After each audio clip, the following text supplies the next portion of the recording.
Thank you for joining me for the Daily Bread Bible study. This is day 144 for Nehemiah chapters 11 through 13. Moving right into Nehemiah 11, we see that the walls of Jerusalem are rebuilt and a covenant with God has been renewed to the house of the Lord. This leads for the next step. People are needed to inhabit Jerusalem. The exiles had not been living there. So the people cast lots for a tithe from the congregation, a tithe being 1/10 of the people, to be selected to live in Jerusalem. The rest of chapter 11 dictates who comes to live where, including the Judahites, the Benjaminites, the priests, and the Levites, and the gatekeepers, the temple servants, and singers. There is also a list of the villages where the people outside of Jerusalem come to live. So in Nehemiah 12, it specifies the priests and the Levites over the time period of the building up of Jerusalem. We then see all the Levites gathered together in Jerusalem, and half of the company of the leaders stood on top of the wall, while the other half stood by the priest at the temple. With the priest and the Levites already having been purified, the whole assembly dedicates the walls. It even says in Nehemiah 12:43, "The joy of Jerusalem was heard far away." Additionally, men are appointed in charge of managing the donations given to the temple and to properly oversee their management for the priests and the Levites. So it's like they're creating treasurers there for their communities, people designated for the finances. In Nehemiah 13, upon hearing Deuteronomy 23, a restatement of it, the people in Jerusalem turn out to have a problem. They have individuals living with them who are Ammonite and Moabites, or specifically who have Ammonite and Moabite heritage. Now, while these Ammonites and Moabites are technically descendants and relatives, right?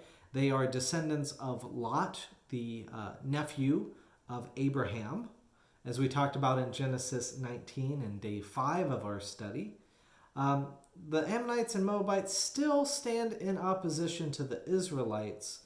So that was the big problem in Deuteronomy 23, verse 3, where it says, "No Ammonite or Moabite shall be admitted to the assembly of the Lord, even to the 10th generation. None of their descendants shall be admitted to the assembly of the Lord, because they did not meet you with food and water on your journey out of Egypt, and because they hired against you Balaam son of Beor from Pethor of Mesopotamia to curse you." So this is slightly different than the rosy picture which was painted of Balaam in Numbers 22 through 24, where it says, "King Balak of Moab plots with the Midianites to hire Balaam to curse the Israelites, but Balaam turns out not to curse them, instead can only bless them." So it is pretty comical there in the Numbers account in Numbers 22 through 24. And that was day 47 of the Daily Bread Bible study, if you want a refresher on that.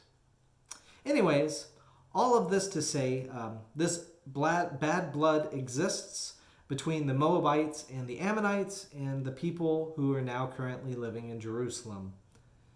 So this means that they want to expel all those descendants of the Ammonites and Moabites from their midst in Jerusalem. And this includes removing connections to Tobiah the Ammonite official, whom many in Jerusalem showed allegiance. Nehemiah then recounts a story of Tobiah getting a chamber in the temple of the Lord, and the error of the priest Eliashib not managing properly the offerings of the people. Because of this mismanagement, the Levites and singers had to go work in the fields for food. This is why Nehemiah sought to purify the Levites and priests and to reestablish the practices of King David and King Solomon around the functioning of temple leaders. Nehemiah is said to appoint trustworthy individuals, aka different leaders, to manage the proper distribution of these offerings. Nehemiah then addresses the issue of working on the Sabbath. He comes up with a fitting guidance for the solution to keep the gates closed on the Sabbath to prevent people from going to their fields and to prevent merchants from coming in. He then coordinates purified Levites to watch over the gates on the Sabbath in order to maintain the Sabbath laws. Nehemiah also addresses a problem with mixed marriages. He provides more insight than what we have here in the book of Ezra. The governor Nehemiah sees children not able to speak Hebrew. He then brings up the heritage of Solomon's foreign wives, leading him to sin.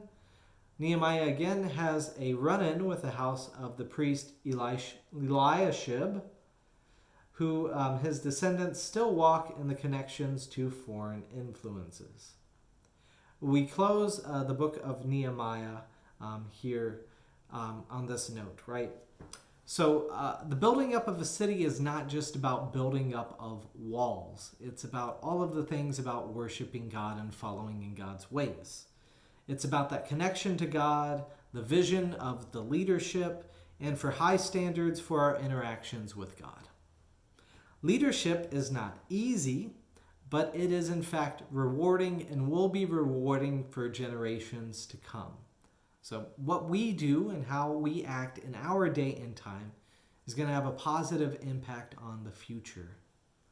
As you raise your children or as you grow in your discipleship, may you be able to pass on what value you have come to find from Christian community.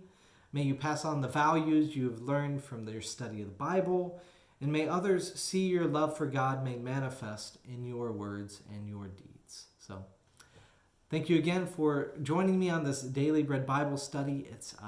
We're already through another book of the Bible. Next time we will move into the wonderful story of Esther.